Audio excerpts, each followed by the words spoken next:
Iżjed minn miljun passiġġier użaw is-servizz tal-Fast Ferry bejn il-Belt Valletta u l-Mġara Għawdex fl-ewwel 11-il xahar tas-sena.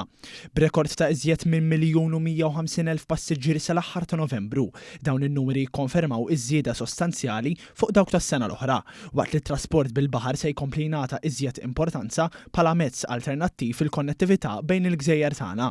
Il-Ministru responsabbli mit-trasport, l-infrastruttura u x-xogħlijiet pubbliċi Chris Bonnet tenna li l-Fast Ferry qatt ma kien problema iżda jibqa' dejjem soluzzjoni. Tal-linja bil-baħar il-ferry taħdem. Il-ferry taħdem għax ifittxu għan-nies. U kien propju minħabba numri bħal daw li ħadna deċiżjonijiet strateġiċi biex naqdu is-South san-North ta' Malta u Għawdex bis-sistema tal-ferry. U fakkar kif il-ħidma se tkompli biex fi żmien li ġej jiżdidu iżjed rotot fosthom dik minn Taslima u Boġibba lejn Għawdex u minn Witilajn għal Belt Valletta.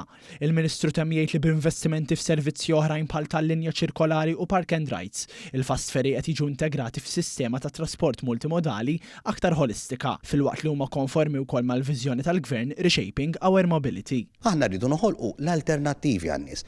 Oħloq ilhom lin-nies mod iktar effiċjenti u malajr biex tasal minn post tal-ieħor u l-karozza ma jużawiex. Xi ħaġa rridu narawha fuq tal-linja. Tal-linja s-servizz iva jrid jimprovja, però mhux tal-linja biss irridu nimxu għal sistemi oħra bħal mill-ferry u ovvjament bħalma taf il-Gvern qed jaħdem fuq is-sistema ta' trasport tal-massa ġdida li huwa proġett iktar fittu li s-sorta se joħloq alternattiva differenti għan-nies.